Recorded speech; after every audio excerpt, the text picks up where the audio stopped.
In the world of Kaiju number 8, we've seen the smaller Kaiju attack and we've seen the larger Kaiju appear that are known as identified Kaiju, which register high fortitude levels. And as you watch the anime, you've seen the various characters in the defense force use numbers weapons in order to sustain combat against these powerful creatures, which is why in today's newest Kaiju number 8 video, I wanted to not only break down all the numbers weapons, but I also wanted to talk about the users and rank them accordingly. Obviously, this video, like my other Kaiju number 8 videos, will contain some spoilers, but I will keep the spoilers relevant to only information that is most vital to understanding the numbered weapon and the person using it, so as to not majorly impact your viewing experience if you're an anime-only viewer. So before we get into the ranking and the explanations for each, let's do a brief overview of what numbers weapons are. In short, the corpses of numbered Kaiju are made into weapons that in universe are referred to as numbers that are made by Izumo Tech. They're basically these overpowered battle suits that have the strength of the Kaiju and their abilities, and they allow the user to tap into that power. However, there is a catch. Not just anyone can wear one of these suits. They also need to be compatible with them, or else there isn't any real benefit to using the suit. There are major risks with that. Users sync with the cells and the energy of their numbered Kaiju, which then correlates into a spike on the neural level that stimulates their brains and their transmission rate. This in turn allows the human nature to break through, but there is a trade-off. It puts an enormous strain on the body to the point where it takes off several years of the user's life after repeated use. So it comes with great power and even greater risk, but that's why I personally like it so much, because there should be a trade-off for using so much crazy power. There's other things to keep in mind, like for instance, the user of the numbers weapon suit can see the previous user of the suit as a ghost, though we haven't been given a concrete definitive answer as to why, merely speculation that these are the memories of the numbered Kaiju's memories of the previous user. So starting things off, we're going to be going with Shinomiya, the user of numbers weapons force suit. She is the child of two former defense force soldiers, and she's considered to be a bit of a prodigy, to the point that several with experience have noted her natural talent, her advancement, and her combat power and instincts being second to no one. We've seen her take down a throng of Yoju and Hanju on her own without using much effort in the process. This is even more impressive when you factor in her sharp mind and how tactical she can get in combat. Her raw natural talent and growth has placed upon her the burden of having high expectations that come from those who are naturally gifted. For people such as her, just being good enough, it isn't, well, good enough. When you're perceived as having greatness in your future, the only thing that is acceptable is to consistently exceed expectations. However, as we've seen at times, even though she is a prodigy, even she is not above feeling the weight of the burden of expectations that are placed upon her and living up to the legacy of her parents. Those who have seen her on the battlefield and were blessed enough to be aware of her mother, the former 2nd Division captain, they have complimented her and drawn the comparison to how she handles herself in combat situations to how her mother did. She's one of the few who have been given the honor of having her own personal weapon in battle. This is a big deal because this is usually something that is reserved for those with a extremely high rank. This is what makes her such an interesting character, because she's clearly above so many others, but between the loss of her mother and still looking to meet the expectations set by her father, it can be argued that at times she has a bit of an inferiority complex, which in turn pushes her to constantly seek to improve. And while her disposition at first might come across as she's a bit rough and disrespectful to others, it quickly becomes clear that she has a deep love and respect for her comrades. Due to her already having high exceptional physical stats, when she was given the numbers weapon 4, she took it and immediately became a beast with it. In fact, we see her take down a powerful Kaiju with a fortitude level of 7, and the upscaling of her abilities was enough that we saw her briefly engage and hold her own in combat against Kaiju number 15, who possessed a fortitude level of a 9.0 and had abilities like flight and regen and energy beams, as well as telepathic powers. More than once throughout this series, we see her reach a captain level in terms of combat prowess, a sign of how gifted she is, particularly when she uses her combat suit. This is even more impressive when you realize that on her first try, she released almost 50% of her combat suit's power, coming in at 46%, and she further increased her training to get up to 84% of her suit's power while wearing numbers weapon 4, and got all the way up to 94% in power. When she's wearing her suit, we see her lifting up cars, but when she's wearing her numbers weapon 4, she's outright crushing Kaiju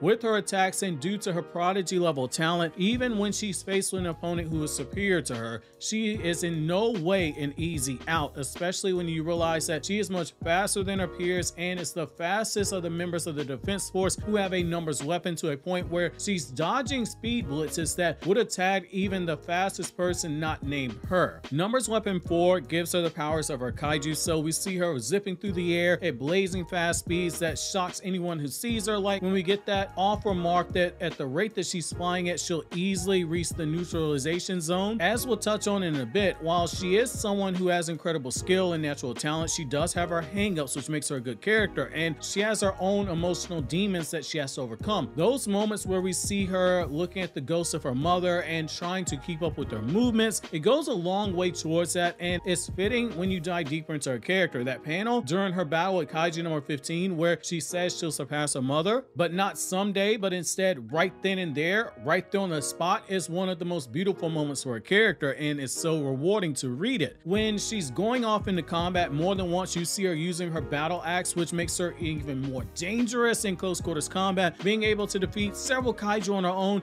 and even dish out major injuries to Kaiju number 10 in the battle. Her signature moves are number 1, Falling Thunder, which is the first move of the Squadron Axe style, which lets her pull the trigger on her axe to make a giant shockwave that releases backwards and makes a vicious cut from above. Number 2, Water Skimmer sends a shockwave forward at the moment of impact. Think of it like, say, Sakura from Naruto releasing her chakra and her punches at the point of impact to dish out high levels of damage. That's really the best anime comparison I can think of for that. Number 3, Half Moon Rotating Chop is hell on earth for whoever is targeted by it and dishes out massive loads of damage. Number 5, Twin Swallows has a rapid blitz of a cross axe shape in terms of the slashes that eat away at the target with each of the hits. Number 6, Daruma Dropper dishes out a set of 4 horizontal and rotating chops that hack away from the head to the legs of the target, and when she really gets going, she can increase the slashes to 10 slashes for even more damage. Shinomiya carries into combat with her not just her battle axe, but also a giant sword and her handgun that is equipped with a torch and a laser sight. If you're thinking she sounds overpowered, or if you're still watching the anime and you came to this conclusion, you would be right. From the very moment that she declared that this is what she wanted to do, to be a kaiju slayer, she was being trained relentlessly for this very thing. She was not only made for this, but with the great power that she possesses, she made it clear that losing a comrade, it is not up for debate for. She wants to get stronger, but she also wants to protect her comrades. It's because of what she's been through and because of that and her raw gifts that makes you appreciate the moment where she is forced to face some of the emotional walls and burdens that she has, like we see in that battle with Kaiju number 15, where Kaiju number 15 takes advantage of her weaknesses in that fight. For someone who has shown so much and grown so much, it was needed in order to continue adding a more human and relatable layer to her character, and moments like this go a long way towards fleshing out her character for readers, and it makes that moment at the end of the battle with Kaiju number 15 where she thanks it for exposing her weaknesses so much of a payoff for her character. Next we have Hoshina, Soshiro, the user of numbers weapon number 10. He at times can come off as a bit laid back due to seemingly always being a smile on his face, and at times he pokes fun at people like the series protagonist Kafka, but don't let that smile fool you because he is extremely intelligent and he is very capable. He was the first one to figure out Kafka's identity as Kaiju number 8. This facade was created in order to compensate for people looking down on him. In terms of powers and feats, he is the vice captain of the 3rd Division for a reason. He is an extremely capable fighter who can hold his own with Kaiju number 10. While we do see at times that he has trouble with larger kaiju, mostly due to his skill set not being ideal to fight them, he absolutely beasts when it comes to mid-sized kaiju and smaller kaiju. Whenever those eyes of his they open up, there's no fancy magical eye powers. He's merely just following that rule that we see what's shown in anime. Whenever a character has their eyes closed all the time and they suddenly open them up, they're probably super overpowered, and make no mistake, he is incredibly strong. Just in hand-to-hand combat, it was said that his skill was enough to rival again Narumi. However, as you probably grasp by now, he's most deadliest when he uses a sword because of his lineage and his talent with the sword. It is above prodigy level to a point he really needs his own classification. In short, he is him. However, because of the way that combat has evolved over the years, with close range combat falling out of favor, particularly with swordsmanship, because who needs a sword to take out a kaiju when you got these big long rifles and super powerful missiles to shoot off that do more damage than any sword thing we swung by a master could ever do? Some, like his brother, they embrace this change. With his older brother who was already a prodigy with the blade, he became a master marksman with a rifle. Soshiro, however, for the most part is an example of what happens when you have a strong conviction. We still see him using swords in combat despite it being viewed as unconventional. Some might even say that it is useless. When others tried to talk him out of pursuing that path to power for the above mentioned reasons, Soshiro just doubled down on it and he continued to train to reach his potential. Whereas others called it impossible, like trying to put a square peg into a round hole, Soshiro never abandoned his chosen journey and eventually made it to the rank that he has and acknowledgement as one of the most skilled members of the defense force. His skill with a blade is not to be looked down upon because we've seen him use his invisible blade strikes where he's able to cut things just off of the shockwaves themselves from his slashes. When he uses his numbers weapon 10 suit, his stats actually take a bit of a decrease early on by dampening because his kaiju weapon is the first to have its own mind. However, not all is lost. When he does resynchronization, he's able to overpower minor kaiju with the potential to use his numbers weapon to the fullest. We see in the battle with kaiju number 12 that at first he was a bit overwhelmed, which made sense given that kaiju number 12 is the final version of kaiju number 10, which that's the suit that his numbers weapon's made from. But when he uses his secret weapon, he's able to make up for a vast difference in speed and power, and he's able to get the upper hand on number 12 for a pretty decent amount of time before the title battle begins to turn, and eventually after a hard fought battle, he's able to bring down kaiju number 12. A big reason for this is his fighting style makes use of his adaptability and his high IQ, which by the time a person catches on, he's either very close to turning the tables on you in the fight, or he's already gotten to a point where he can declare victory and you just don't realize. He's a standout because he's able to use a high percentage of his combat suit's power, getting all up to 92%, but if he overuses it, the suit will overheat. When he uses numbers weapon 10, he's able to use full release, which brings out 100% of his suit's power. In battle, we see him able to slice through kaiju number 8 skin despite it being super tough, and even when heavily damaged, he was still able to cut through kaiju number 10 skin. When he fights Kafka without his suit, he's shown being able to take him down with ease. While he's obviously not the fastest member of the defense force, we do see him with insane combat speed and reflexes cutting down kaiju without giving the appearance of having moved in a noticeable way. Even kaiju number 10 found himself blown back at how fast he's able to move in combat, and even kaiju number 12 was no exception. Despite the fact that this was a perfected version of kaiju number 10, even his endurance and durability, they're not to be looked down upon. Being able to still use 63% of his suit's power even after being heavily fatigued and damaged in a battle. Another thing of note about his durability is that the guy literally takes a punch from a 9.0 level kaiju. He got sent flying across the battlefield, and despite leaking out blood, the guy, he's grinning this wicked smile and he's cracking jokes afterwards. This, when coupled with his skills as a sword master, which were enough that it was stated that had he been alive during the Edo period of Japan, he would have been considered a prodigy. And his ability to come up with new fighting styles using a sword midway through the fight, it makes him a very dangerous fighter. When we look at the dynamic with kaiju number 10, it's another sign of how strong Soshiro is, because when kaiju number 10 attacks, it's looking for the strongest human, and wouldn't you know it, the one human who he locks in on at that base in particular, it was Soshiro. Even after it's defeated, the only human that kaiju number 10 wanted to speak to was Soshiro, another acknowledgement of his power. Being paired with kaiju number 10, it comes with benefits that are ideal to someone like Soshiro, because in a trade-off of having a battle-crazed kaiju for a weapon, Soshiro gets a mechanical tail,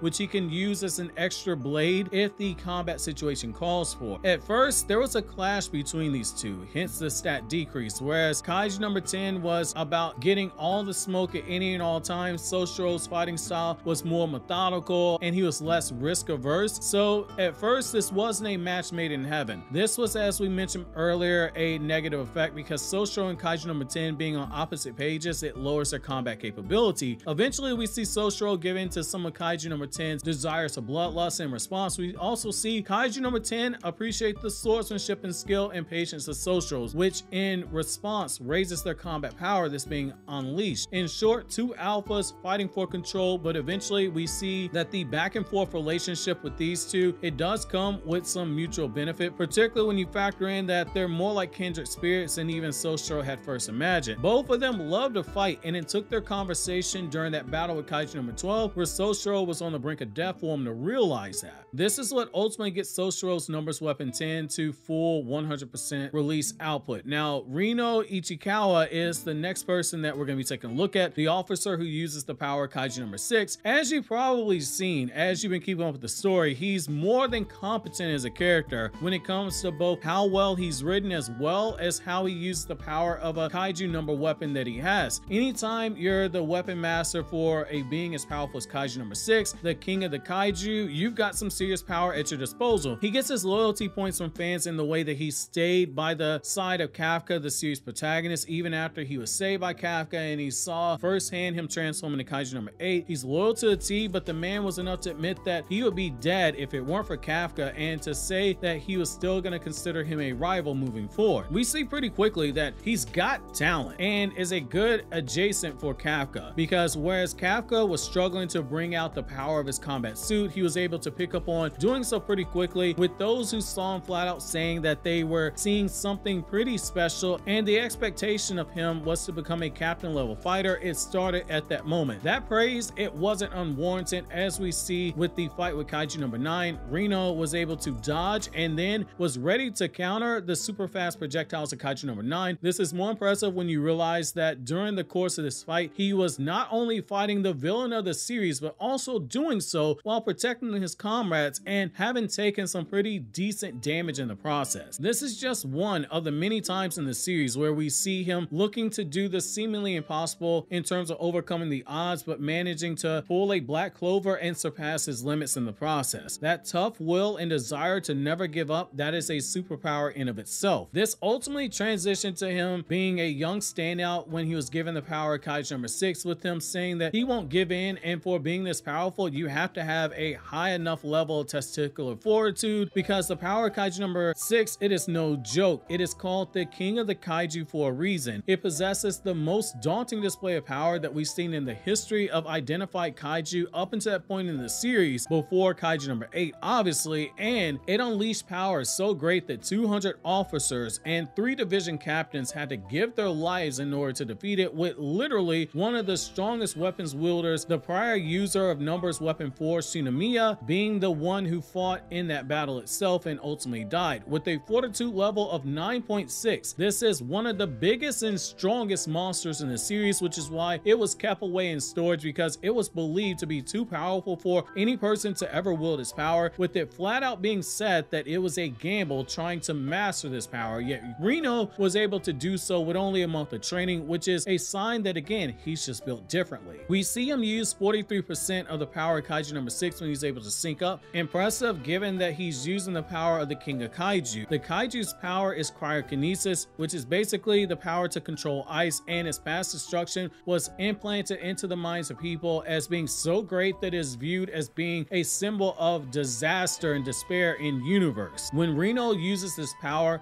he's able to release ice through his body, even using it to make additional footing for himself when the time called for it, and even use the power to significantly boost his speed level in order to keep up with higher powered threats that are moving at higher speeds. And when in combat, he's able to damn near instantaneously freeze his target with just a single touch. He can fire off rapid freezing rounds from his rifle. Using his power, it does come with some risk, as we saw in the past. When he's overexerted himself too much, he did significant internal damage to himself. The desire to eliminate Kaiju, fight as an equal alongside his rival Kafka, it led to things like him snapping his own ankle when the situation called for it, and that strong will allowed him to overcome the aggression that wearing the suit did bring on for a time. His suit was also fitted with multiple small cannons that can fire off freeze rounds as he chooses to unleash them, which we've seen him freeze an entire city block at one point in the story. What used to be a power with a liability was now a power that was getting better controlled and taking out a large group of Kaiju in the process.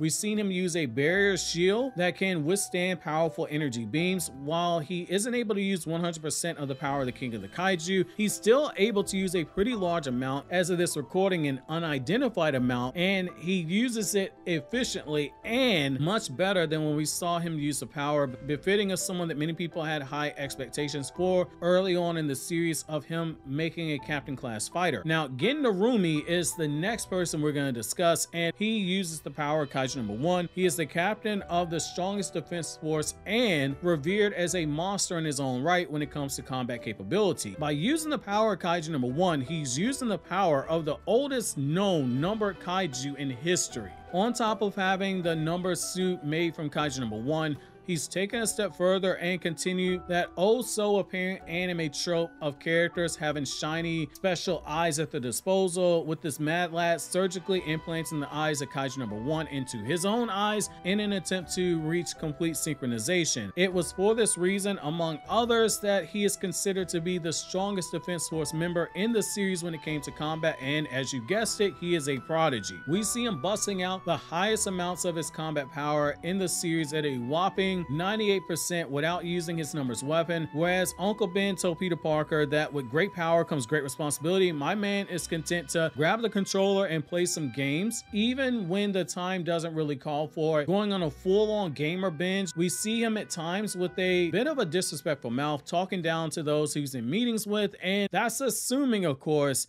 he even bothers to go to the meetings at all. After all, who needs those boring meetings when you can just be playing video games, or you could be replying to troll comments on social media? That being said, while you might be tempted to say that he's a bit irresponsible, the dude is a monster when it comes to just doing his job, which is destroying kaiju, which in my opinion is a more than fair trade-off, because when you're this good, you deserve to be able to cut a few corners and behave however in the hell you want to behave. However, where he doesn't cut corners is going to be in combat, where the top priority is skill and efficiency, and he demands high results from anyone who's underneath him as well, leading by example in this category, because in combat the expression "no slackers allowed," it definitely comes into mind here. We see him able to use his bayonet rifle to slay kaiju with targeted precision in the blink of an eye. He's able to switch between short-range combat, mid-range combat, long-range combat. He's a Swiss Army knife when it comes to killing kaiju. If it's a kaiju, he's probably gonna kill it. His combat speed is some of the highest that we've seen in the series, which is another reason he is such a threat. His durability is on full display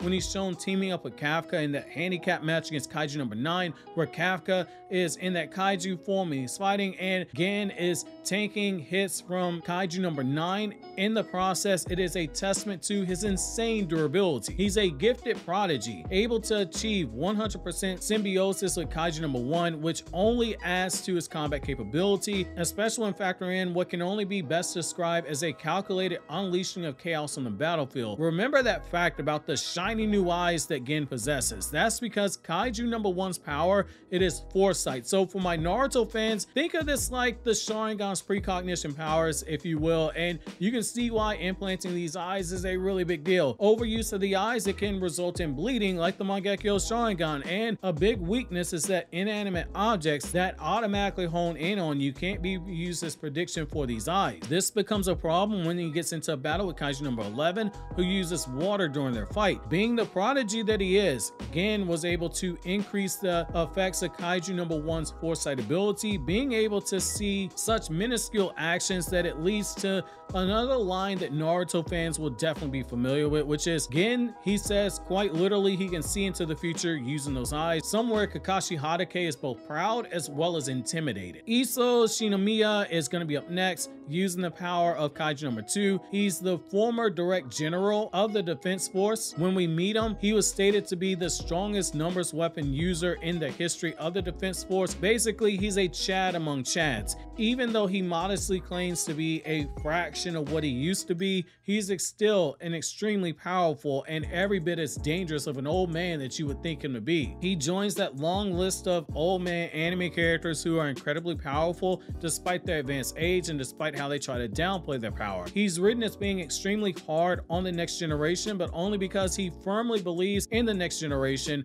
which is why he takes the approach that pressure makes diamonds. This is how people like Gen Narumi would be molded into the gifted fighters that they are, which is fitting given the relationship between these two. Not even his own daughter was above being pushed to her limits. He not only practiced equal rights get equal less, but he also made it a point to apply pressure to anyone regardless of their gender, because in his mind it was getting them ready for the world that was awaiting them as they battle kaiju, as well as bringing out their full potential so that they could one day exceed its expectations. If you really want to do a deep dive into his character, which that's not what this is for, but if you want to, you can argue that all this comes from losing his wife, a legendary fighter in her own right, but that's another video for another day. He's able to bring out 100% synchronization with Kaiju number 2. We see him easily move at speeds that are comparable to a speeding bullet when he blitzes Kafka and he tears off his freaking flesh with his fingers. When he's entered into combat, we're literally told the power level is so great, it's like seeing a kaiju emerge in battle, but only in a human form. A single punch, it packs enough destructive force to leave craters on the ground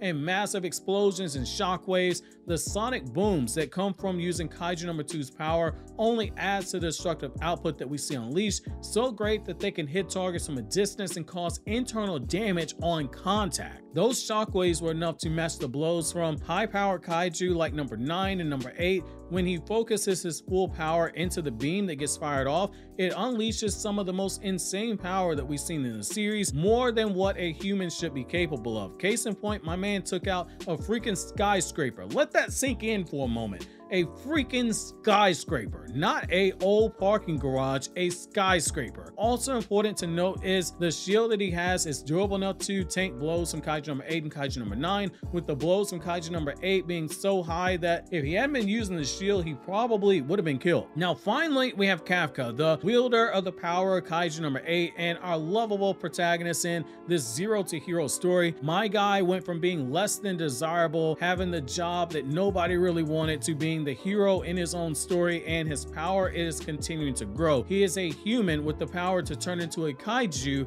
after an insect crawled into his mouth. He stands out as one of my personal favorites in shonen when it comes to heroes, because most of the protagonists we see, they're basically teenage boys, whereas when we meet Kafka, he's that 30-year-old uncle who wasn't where he wanted to be in life, but now he's getting a second chance to live out his dream. A true testament to the belief that you never know when your time is coming, and that each of us, we're walking our own journey, and the roads that others take, it won't be the same road that you have to take. Very fitting when you look at who the friends are of this mangaka, who they all got super popular series before him, which led to the inspiration for Kafka's character. He was never able to pass the recruitment exam, which is why when his rival shows up to take the job at the Monster Sweeper Inc. for the purpose of gaining experience before moving on, it gets directly under his skin.